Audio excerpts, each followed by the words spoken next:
एक ट्रेंडिंग गाना चल रहा है क्रिस का, सुनेगा क्रिस का गाना, दिल ना दिया, दिल ना दिया, दिल ना लिया, तो बोलो ना बोलो बेटा क्या किया। तो करना कुछ नहीं है, आज होने वाला है बिहार स्कॉलर पे मैथ्स में आप क्या पढ़ने वाले हो, चैप्टर नंबर 3 दो चर वाले रैखिक समीकरण हम लोग जैसा आपको पता है पूरी तरह से समाप्त कर चुके हैं। यानी आज क्या होने वाला है, तो आज इस चैप्टर से 20 हॉट एकदम हॉट क्वेश्चन लेकर आए हैं।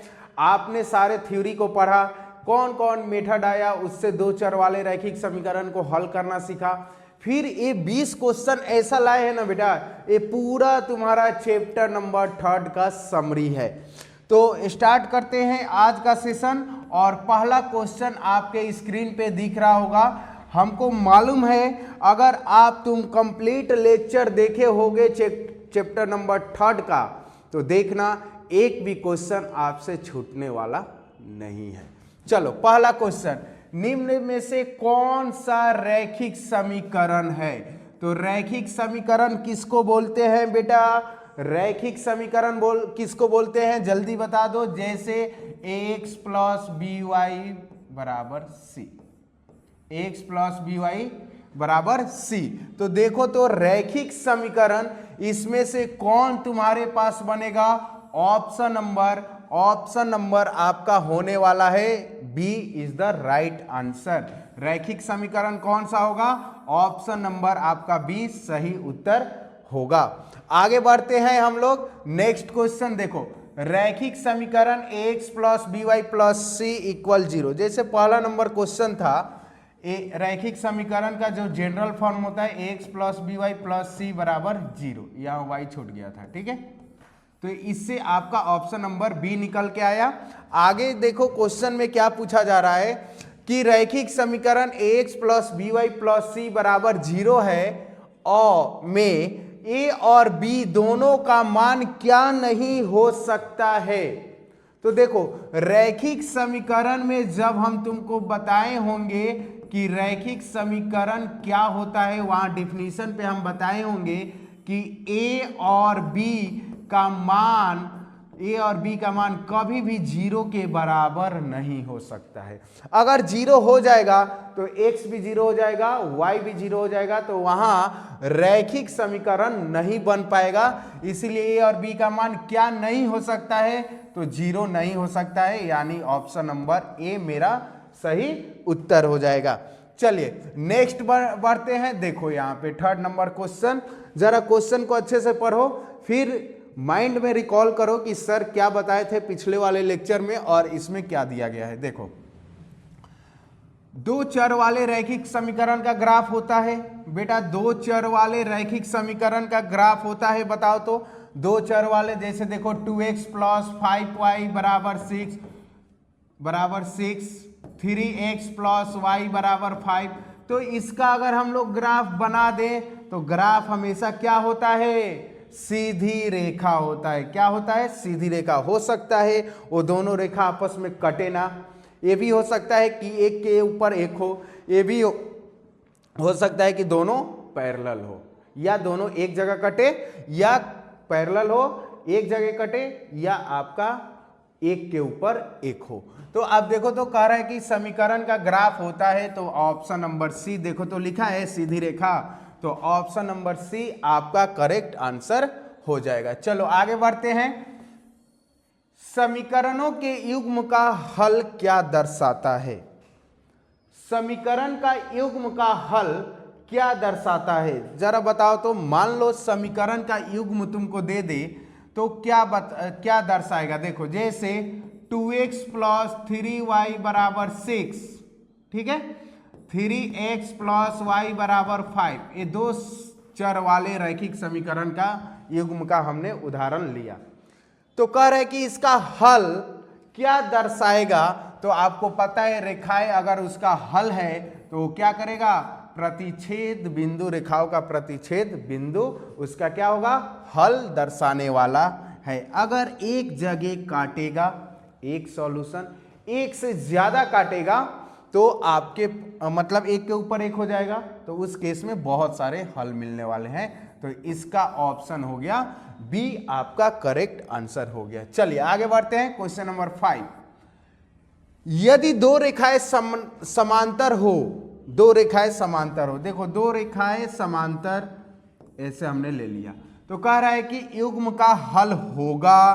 तो आपको पता है युग्म का हल होगा जब दो रेखाएं समानांतर हो, तो उस केस में क्या होता है बेटा, कोई हल नहीं होता है। क्या होता है, कोई हल आपको नहीं मिलता है। तो ऑप्शन नंबर डी आपका करेक्ट हो जाएगा। अगर आप इस वाले कंडीशन U1/A2 बराबर B1/B2 नॉट इक्वल C1/C2, तो इस केस में भी आपका क्या होता है, कोई सॉल्यूशन नहीं मिलता है, यानी दोनों रेखाएं आपस में समानांतर होगी। चलिए आगे बढ़ते हैं 5 का डी। नेक्स्ट क्वेश्चन 6 नंबर, यदि दो रेखाएं एक दूसरे पर ही स्थित हो, देखो दो रेखाएं एक दूसरे पे ही स्थित हो, एक दूसरे पे ही स्थित हो, तो हल होंगे आपको पता है जब दो रेखाएं एक के ऊपर एक आ जाए ऐसे, तो उस केस में बहुत सारे आपको क्या मिलने वाला है, सॉल्यूशन मिलने वाला है। चलिए आगे बढ़ते हैं। तो इसका कंडीशन क्या होता है, देखो तो A1/A2 बराबर B1/B2 बराबर C1/C2, ये क्या हो जाएगा, जब आपका इसमें क्या होने वाला है, एक के ऊपर एक होगा, यानी बहुत सारे सॉल्यूशन मिलने वाला है। चलिए आगे बढ़ते हैं। नेक्स्ट क्वेश्चन, क्वेश्चन नंबर 7, दो रैखिक समीकरणों का एकमात्र हल कब होगा। चलो बताओ, दो रैखिक समीकरण का एकमात्र हल, एक हल जब क्या होगा, रेखाएं समानांतर होगी, नहीं समानांतर में इसमें क्या होगा, कोई हल नहीं मिलने वाला है आपको, कोई हल नहीं होगा, नहीं होगा। ऑप्शन नंबर बी देखो, क्या जब रेखाएं प्रतिच्छेद करे, जब रेखाएं मिल जाए, जब कोई हल ना हो। तो आपको पता है जब रेखाएं आपस में एक जगह पे काटती है, तो इस केस में आपको एकमात्र हल मिलता है। अगर इसका कंडीशन हम देखें तो A1/A2 बराबर नहीं होगा B1/B2 के, ठीक है। तो इसका आंसर हो गया बेटा, आंसर हो गया option number B is the right answer. चलिए आगे बढ़ते हैं 8 नंबर, देखो क्या बोला जा रहा है, निम्न में से कौन सा युग्म असंगत है। देखो संगत असंगत क्या होता है, देखो यहां पे A1/A2 बराबर नहीं है B1/B2 के, तो एक हल मिलेगा, तो आप इसको संगत बोल सकते हो, आप इसको संगत बोल सकते हो। A1/A2 बराबर B1/B2 बराबर C1/C2, अनेक हल मिलेगा, अनेक हल, अनेक हल, तो ये हो गया संगत। असंगत कब होगा, जब A1/A2 बराबर हो गया B1/B2 के और ये बराबर नहीं हुआ C1/C2 के। तो इस केस में क्या होता है, पैरेलल लाइन होते हैं, मतलब सॉल्यूशन आपको हल नहीं मिलेगा, इसीलिए इसको बोलते हैं असंगत। हमने तीनों कंडीशन आपको बता लिया।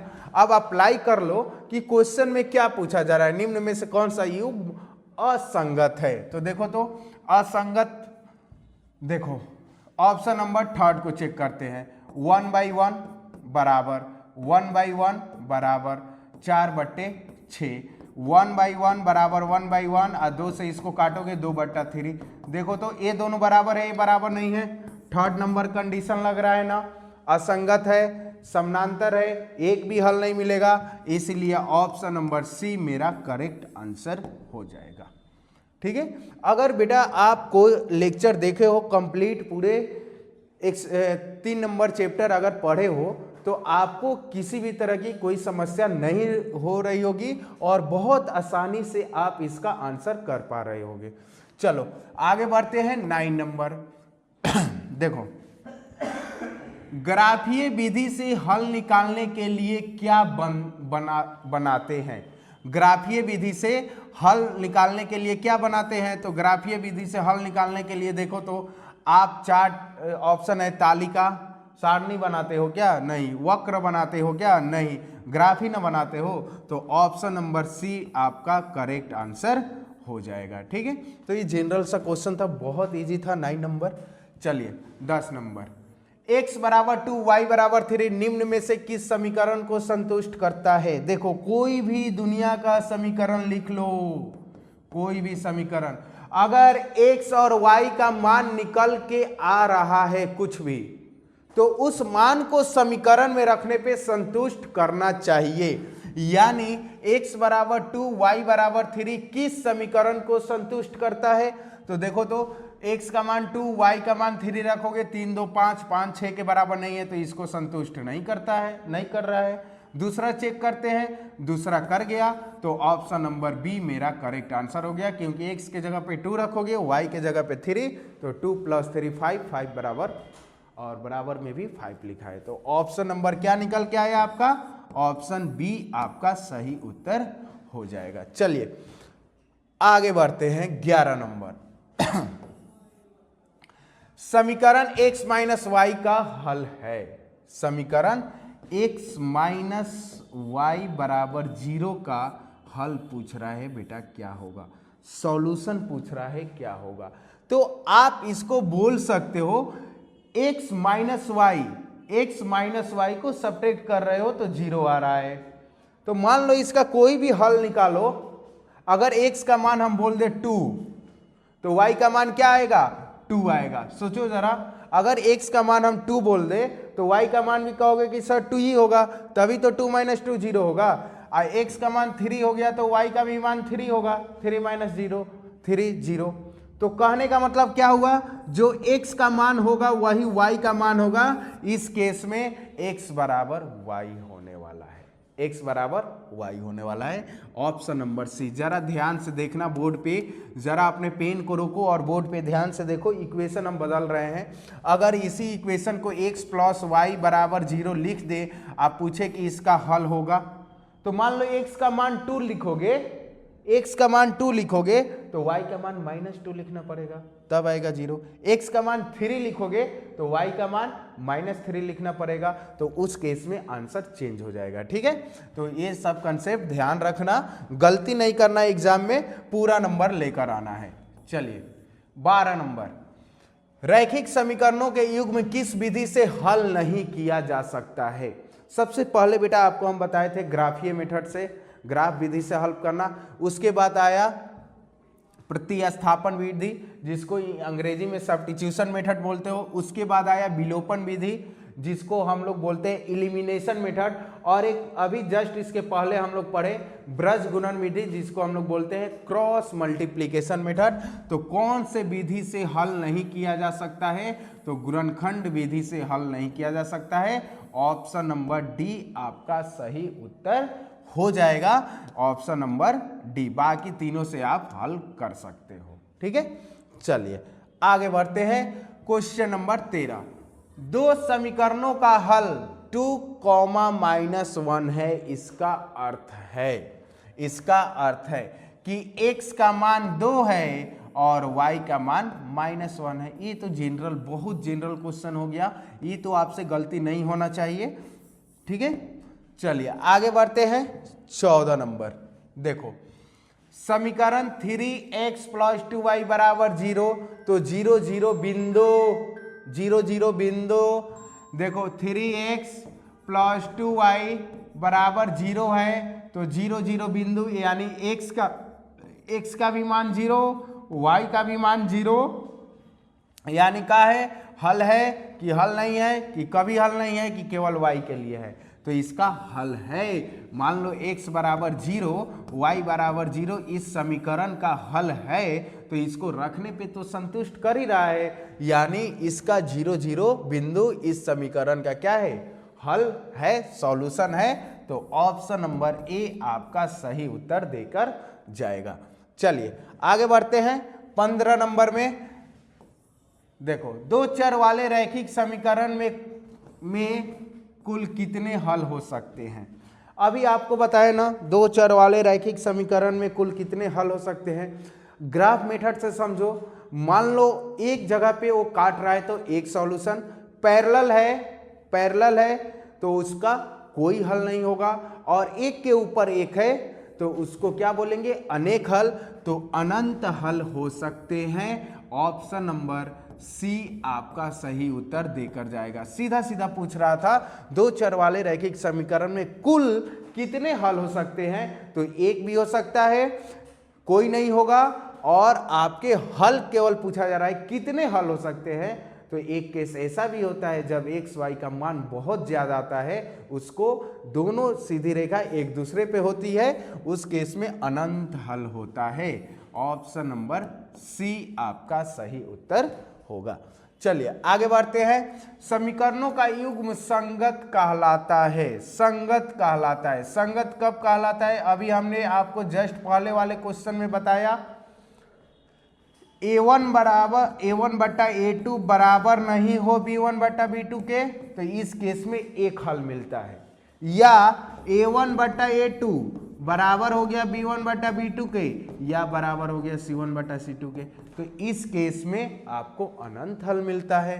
तो कह रहे समीकरण युग्म में संगत, जब हल मिलता है तो इसी को हम लोग बोलते हैं संगत, इसी को हम लोग बोलते हैं संगत। तो देखो ऑप्शन मैच करते हैं, ठीक है, कोई हल ना हो, एक या अनंत, मैच हो गया ना, ऑप्शन नंबर बी आपका सही उत्तर देकर जाएगा और आपको मिलेगा कंप्लीट नंबर। ठीक है, तो एक भी क्वेश्चन नहीं छोड़ना है आपको एग्जाम में, इससे बाहर आने वाला बेटा क्वेश्चन है नहीं। ठीक है, चलो देखो 17 नंबर क्वेश्चन, बहुत ही प्यारा सा क्वेश्चन है। x + 2y बराबर 8 है, तो y अवरोध है, y अवरोध है, यानी आपको बताना है y इंटरसेप्ट क्या होगा। y इंटरसेप्ट यानी y को कहां पे एक ग्राफ कट कर रहा है, तो बेटा ग्राफ x को कट करे तो वहां पे y 0 होगा, y एक्सिस को कट कर रहा है तो वहां पे x 0 होगा। y का पूछ रहा है ना, तो x बराबर 0 रख दो, आंसर फेंक देगा। तो देखो तो 0 रख दोगे तो 2y बराबर 8, तो y का मान आ गया आपके पास 4। आप बहुत सारे क्वेश्चन बना लिए हो, पूरे एनसीईआरटी पढ़ के यहाँ तक पहुंचे हुए हो, तो अब तो गलती नहीं होना चाहिए। चलिए आगे देखो, स्लोप पूछा जा रहा है, ध्यान से देखना, हम बता दे रहे हैं, यहाँ पे फॉर्मूला लिख दे रहे हैं, एग्जाम में गलती नहीं करना है, क्योंकि एक क्वेश्चन ऐसा शायद था आपके पेपर में, mx + c, ये फॉर्मेट याद रखना, y बराबर mx + c। m क्या होता है बेटा, स्लोप होता है, स्लोप, ढाल, जिसको हिंदी में बोलते हो स्लोप, ढाल, ठीक है, ढाल है ये। ठीक है, तो कह रहा है समीकरण में ढाल है, तो देख लो आप सीधा सीधा y बराबर 3x + 1 में ढाल कितना है, स्लोप कितना है, m का मान कितना है 3, तो ऑप्शन नंबर दे के गया आपके, ऑप्शन नंबर देकर गया बी आपका सही उत्तर दे के जाएगा। चलिए आगे बढ़ते हैं। 19 नंबर, दो रेखाएं प्रतिच्छेदित करती है जब, 4 ऑप्शन है, अब बताना है कि दो रेखाएं आपस में कब कटती है। पहला ऑप्शन, ढाल समान हो, नहीं, ढाल समान हो ना बेटा तो वो समानांतर हो जाएगी, ठीक है, पैरेलल लाइन हो जाएगा। ठीक है, ढाल अलग अलग हो तब वो क्या होता है, दो रेखाएं आपस में कटती है, तो ऑप्शन नंबर दे के जाएगा आपको बी इस क्वेश्चन का सही जवाब। चलिए आज का लास्ट क्वेश्चन, एकदम बहुत जल्द हम लोग चैप्टर नंबर 3 के जितने भी समरी है, जितने भी इंपॉर्टेंट पॉइंट है, आप ये 20 क्वेश्चन से आपको वो कंप्लीट हो जाएगा। चलिए आगे बढ़ते हैं, लास्ट क्वेश्चन है 20 नंबर, रैखिक समीकरणों का युग्म किस अध्याय से है, तो ये तो आप पढ़ के ही ना आ रहे हो, दो चर वाले रैखिक समीकरण, ऑप्शन नंबर डी हो गया तुम्हारा चैप्टर नंबर 3 द एंड। अब इससे सामना होगा आपको एग्जाम हॉल में। हम उम्मीद करते हैं कि चैप्टर नंबर 3 से अगर शॉर्ट टाइप, लॉन्ग टाइप या एमसीक्यू क्वेश्चन आपके पेपर में आ रहे हैं तो आपसे एक भी छूटने वाला नहीं है, क्योंकि आप पूरे थ्योरी को पढ़ा, फिर एनसीईआरटी आपने पूरे एक्सरसाइज को सॉल्व किया, फिर ए क्वेश्चन 20 एमसीक्यू क्वेश्चन जो पूरे आपको चैप्टर नंबर 3 का समरी था। तो मिलते हैं कल नेक्स्ट पार्ट में, चैप्टर नंबर 4 का आरंभ हो रहा है। तो अभी तक आप चैनल पे नए हो, अगर सब्सक्राइब नहीं किए हो तो सब्सक्राइब कर लो, और जितना 10th वाले स्टूडेंट है उस सबको बोल दो कि भैया एक बिहार स्कॉलर नाम का यूट्यूब चैनल है जहां पे डेली मैथ्स और साइंस का लाइव क्लास चल रहा है, लाइव लेक्चर कर रहा है, आप अटेंड करो। और किसी भी तरह की समस्या हो रही है तो डिस्क्रिप्शन में जो नंबर दिया गया है आप उससे संपर्क करो, उस पर संपर्क करें, अपना डाउट शेयर करो, आप व्हाट्सएप कर सकते हो। हम और साइंस वाले सर, हमारे डायरेक्टर सर पूरे कोशिश करेंगे आपको पूरी तरह से संतुष्ट करने का। किसी भी टॉपिक में अगर किसी भी तरह का डाउट हो, अगर आप चाहते हो कि सर साइंस में ए टॉपिक में हमको डाउट है, इस पे एक वीडियो मिल जाता, या मैथ्स में ए एक्सरसाइज पे, तो आप कम से कम कमेंट करो या मैसेज करो, हम जरूर आपको उपलब्ध कराएंगे। तो मिलते हैं चैप्टर नंबर 4 में, तब तक all the best, thank you so much, जय हिंद जय भारत।